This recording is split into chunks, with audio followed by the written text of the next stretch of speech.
Students, आज हम forum का टेस्ट नंबर 5 करते हैं। मिनी टेस्ट, ये भी ज्योग्राफी का है। इसमें भी हमारे 25 क्वेश्चन होंगे।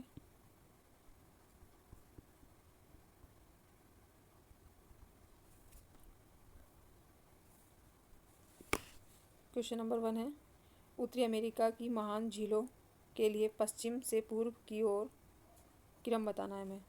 लेक ईरी, ऑप्शन नंबर 1 में lake Erie, lake Huron, lake Superior, lake Michigan, lake lake Ontario. Option B है lake Superior, lake Michigan, lake Huron, lake Erie, lake Ontario. Option 3 है lake Michigan, lake Superior, lake Huron, lake Ontario, lake Erie. Option D है lake Huron, lake Erie, lake Ontario, lake Michigan, lake Superior. इसमें हमारा option होगा B, जहाँ ये lake Superior, lake Michigan, lake Huron, lake Erie और lake ओटारियो। Question number 2 है, सतलुज नदी और उसके उद्गम के संबंध में निम्नलिखित कथनों पर विचार कीजिए। ऑप्शन नंबर 1 है सतलुज नदी का उद्गम तिब्बत में मानसरोवर झील के निकट स्थित राक्षस ताल या राकस ताल से होता है। ये ऑप्शन हमारा सही है। ऑप्शन 2 है तिब्बत में इस नदी को स्थानीय नाम लांग चेन जांगबो से जाना जाता है। ये ऑप्शन भी हमारा सही है। ऑप्शन 3 है यह एक पूर्ववर्ती नदी है जो हिमालयी पर्वतमालाओं को काटते हुए गहरी गार्ज यानी दर्दनुमा घाटियाँ बनाती है। ये ऑप्शन भी सही है। हमारा आंसर होगा इसका बी। क्वेश्चन नंबर 3 है, निम्नलिखित में से कौन सी महासागरीय धारा अफ्रीका के दक्षिण पश्चिमी तट पर स्थित नामीब मरुस्थल में पाए जाने वाले शुष्क वातावरण तथा अल्प वर्षा के लिए मुख्य रूप से उत्तरदायी है। ऑप्शन नंबर 1 है अगुलाहास धारा, ऑप्शन बी है वेगुला धारा, ऑप्शन 3 है कैनरी धारा, ऑप्शन 4 है सोमाली धारा। इसमें हमारा आंसर होगा वेगुला धारा।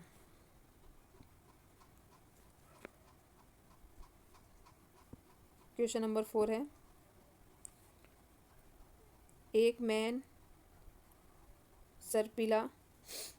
सर्पिल जिसका उपयोग अक्सर समुद्री विज्ञान में किया जाता है से संबंधित है। समुद्र के ज्वालामुखी विस्फोट, पवन तथा कोरियलिस बल के प्रभाव के कारण महासागरीय धाराओं की सर्पिल गति, समुद्र के भीतर घाटियों का निर्माण, तट रेखा के निकट सुनामी की दोलन गति। इसमें हमारा आंसर होगा बी। साधारण भाषा में कहें तो ये पवन जो समुद्र के ऊपर पवन यानी हवाएं चलती हैं और कोरियलिस बल जो आपस में घर्षण करते हैं उसी को ही एक मैन सर्पिल कहा जाता है।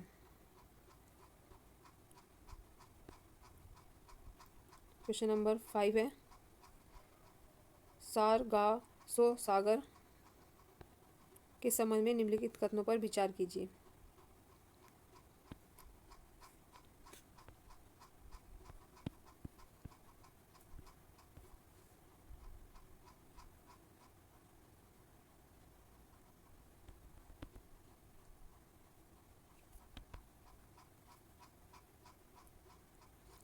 ऑप्शन नंबर 1 है यह उत्तरी अटलांटिक महासागर में स्थित एक विशिष्ट जलराशि है जिसकी सीमाएं स्थल खंडों के बजाय महासागरीय धाराओं द्वारा निर्धारित होती हैं। इसके पूर्व में शीत कैनारी धारा तथा पश्चिम में उष्ण गल्फ स्ट्रीम स्थित है। हमारा ऑप्शन होगा डी।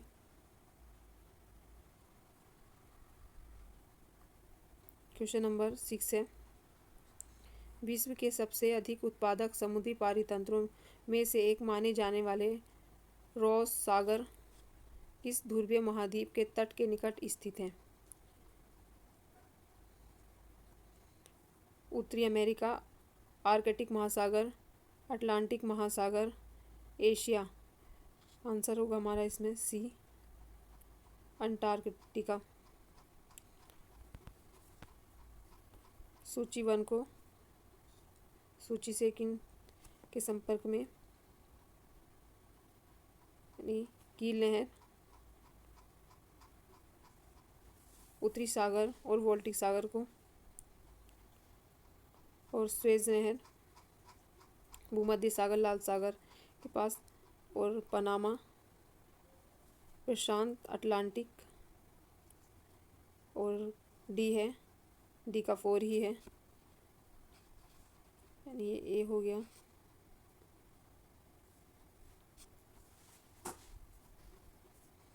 ये ए होगा, ये सी होगा और ये बी होगा।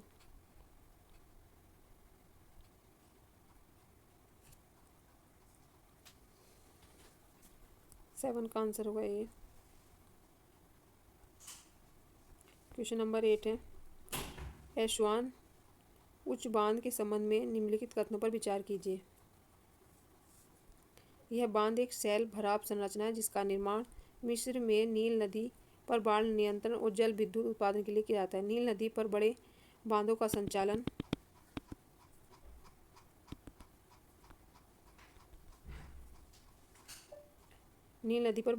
संचालन और जल भराव ऐतिहासिक रूप से मिस्र, सूडान और इथोपिया के बीच कूटनीतिक संघर्ष का प्रमुख कारण रहा है। उपयुक्त कथनों में से सही है, इसमें आंसर होगा डी, दोनों ही सही हैं।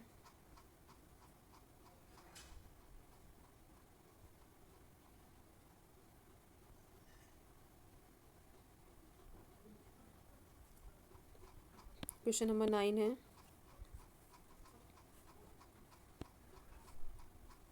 निम्नलिखित में से कौन सा द्वीप कैरिबियन सागर में स्थित नहीं है? हमसे पूछा है नहीं है। ग्रेनाडा, मॉन्टेसेराट, मदीरा और एंगुइला। हमारा आंसर होगा सी।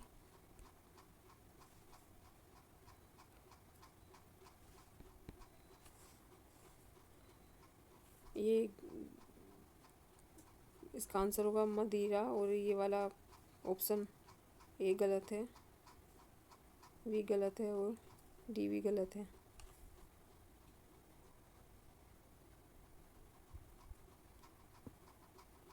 क्वेश्चन नंबर 10 है, महासागरीय ज्वार के संबंध में निम्नलिखित कथनों पर विचार कीजिए। उच्च स्प्रिंग यानी ज्वार केवल बसंत ऋतु में उत्पन्न होते हैं जब पृथ्वी का झुकाव सूर्य के साथ संरेखित होता है। ये ऑप्शन सही है। जब उच्च ज्वार के दौरान सूर्य, चंद्रमा और पृथ्वी एक सीधी रेखा में स्थित होते हैं जिसे सिजगी कहा जाता है। उपयुक्त कथनों में से सही है, आंसर होगा डी, दोनों ही सही हैं।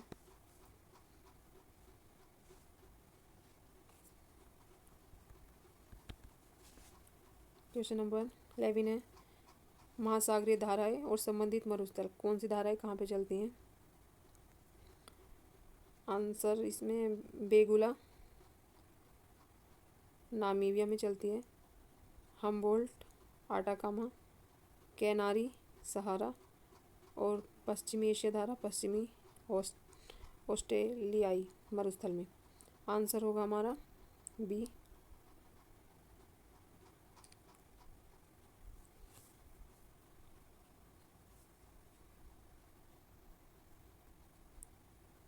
क्वेश्चन नंबर 11 है,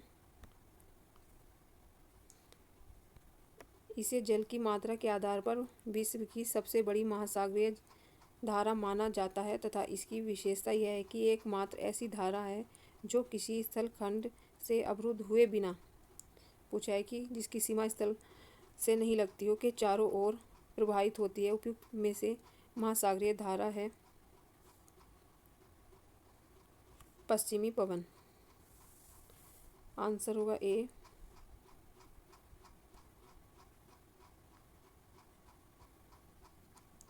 क्वेश्चन नंबर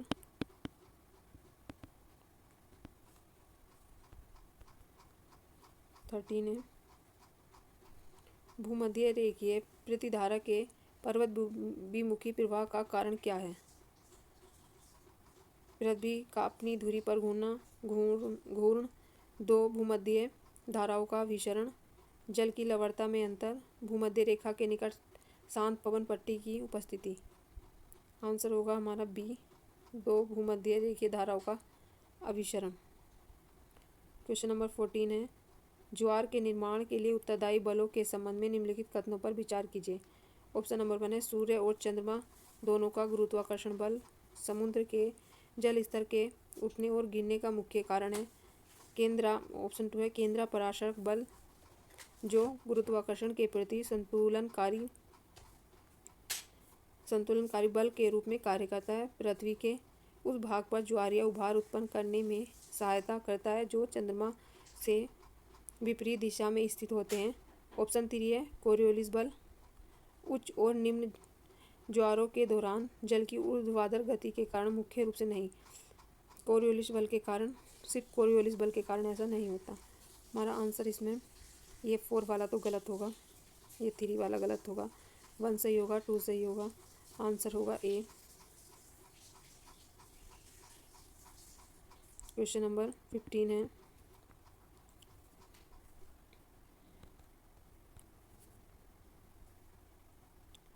केटल झील निम्नलिखित में से किसकी क्रिया से जुड़ी भूआकृतिक है?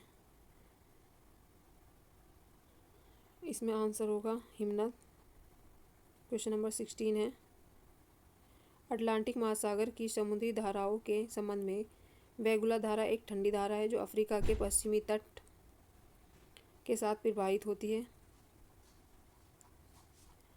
ब्राज़ील, ये हमारा ऑप्शन सही है। ब्राज़ील धारा एक गर्म धारा है जो दक्षिण अमेरिका के पूर्वी तट के साथ दक्षिण दिशा में प्रवाहित होती है, ये भी सही है। गल्फ स्ट्रीम एक ठंडी, नहीं, गल्फ स्ट्रीम एक ठंडी जलधारा तो नहीं है, गल्फ स्ट्रीम एक गर्म जलधारा है, तो ये हमारा आंसर यही गलत हो जाता है, ये गर्म है, तो ये गलत होगा। आंसर होगा बी, 16 का आंसर होगा बी।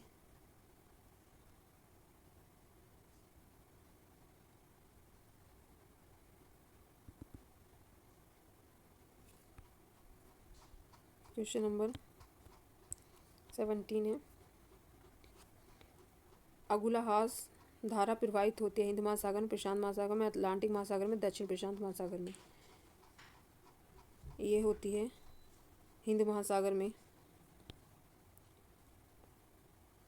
क्वेश्चन नंबर 18 है, निम्नलिखित कथनों में दिए गए हैं कथन को ए और दूसरे आर कहा गया है। अभिकथन, जापान के पूर्वी तट के निकट कुरोशिया धारा और ओयासियो धारा का संगम विश्व के सबसे समृद्ध मत्स्य क्षेत्रों में से एक का निर्माण करता है, यानी कि वहाँ पर जब वहाँ पे दोनों धाराएं मिलती हैं कि वहाँ पर सबसे ज़्यादा मछलियाँ पाई जाती हैं। उष्ण और शीत महासागरीय धाराओं के मिश्रण से पोषक तत्वों का ऊपर उठाव होता है, जिससे प्लवक उत्पादकता में वृद्धि होती है, समुद्री जीवन प्रचुर मात्रा में विकसित होता है। ऑप्शन नंबर होगा इसमें हमारा बी, ये दोनों ही कथन सही हैं। 18 का आंसर होगा बी। क्वेश्चन नंबर 19 है, महासागरीय गर्तों के संबंध में निम्नलिखित कथनों पर विचार कीजिए। मेरियाना गर्त जो विश्व के महासागरों का सबसे गहरा भाग है, पश्चिम प्रशांत महासागर में स्थित है। ऑप्शन 2 है, प्यूर्टो रिको गर्त अटलांटिक महासागर का सबसे गहरा बिंदु है, ये भी सही है। जावा गर्त, सुंडा गर्त भी, जिसे सुंडा गर्त भी कहा जाता है, हिंद महासागर में स्थित है, ये भी सही है। यहाँ आंसर होगा सी। क्वेश्चन नंबर 20 है, क्वेश्चन नंबर 20 है, निम्नलिखित महासागरीय गर्तों का उनकी गहराई के बढ़ते क्रम में अनुक्रम बताना है। जावा, टोगा, मेरियाना। ये जावा वाला जो है ये हिंद महासागर में है,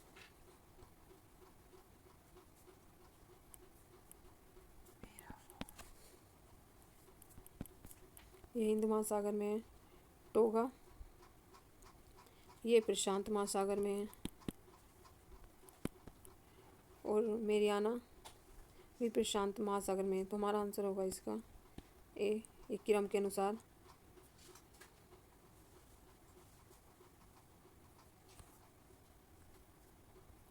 क्वेश्चन नंबर 21 है, बसंत ज्वार तब होता है जब चंद्रमा और सूर्य पृथ्वी के साथ समकोण बनाते हैं?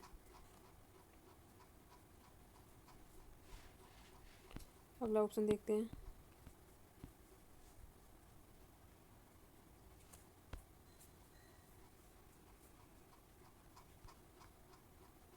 ऑप्शन बी है, जब सूर्य पृथ्वी चंद्रमा एक सीधी रेखा में स्थित होते हैं। ये तो सही है, आंसर इसमें होगा बी। क्वेश्चन नंबर 22 है, सूचीबद्ध जल संधि मार्ग और अलग करते हैं। यहाँ ये पूछा है कि 8 डिग्री चैनल किसे अलग करता है, कौन किसे अलग करता है? तो 8 डिग्री चैनल मिनी द्वीप 3 है, यानी कि ये हो गया हमारा ए। 8 डिग्री चैनल ये 3 होगा। बी पे हमारा 9 डिग्री चैनल किसे अलग करता है? नहीं, 8 डिग्री चैनल तो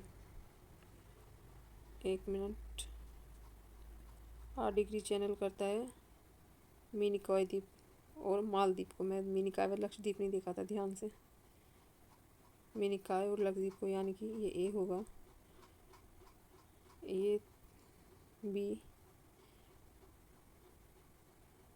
और ये होगा सी पे होगा 1, यानी कि सी, और ये 2 होगा डी, और ये होगा 1, यानी सी। ये हमारा आंसर होगा मैचिंग का।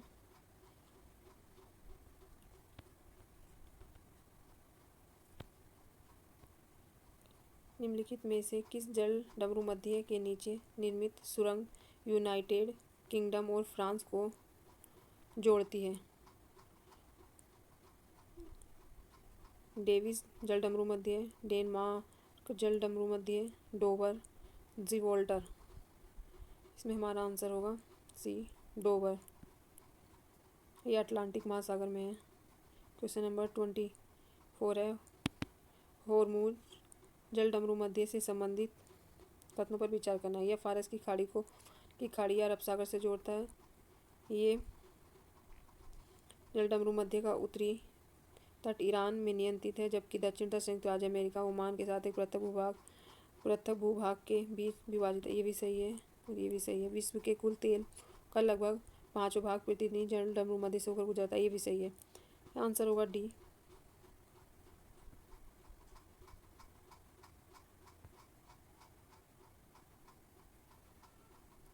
आंसर होगा डी। क्वेश्चन नंबर 25 है, बावेल मन, यानी कि हमारा आंसर होगा ए का, बावेल अल मंदेब में भी, इसे में भी सूची बताना है। स्किन थोड़ी ख़राब हो रही है, इसकी विशेषता और विवरण बताना है। ये हमारा ये होगा 2, ये 2 होगा, ये 1 होगा, ये 3 मिनट, यानी कि बावेल अलमनदेब ये 2 होगा, यानी यहाँ पे मैचिंग कर देते हैं। ये 2 होगा, ये 1 होगा, ये 3 और ये 4 से मैचिंग ठीक रहेगी। आज का सेशन हम यही ख़त्म करते हैं। अभी इसका टेस्ट नंबर 6, 7 और 8 होगा। ये मिनी टेस्ट 8 टेस्ट ज्योग्राफी के, और टेस्ट के लिए चैनल को सब्सक्राइब कर देना। Thank you.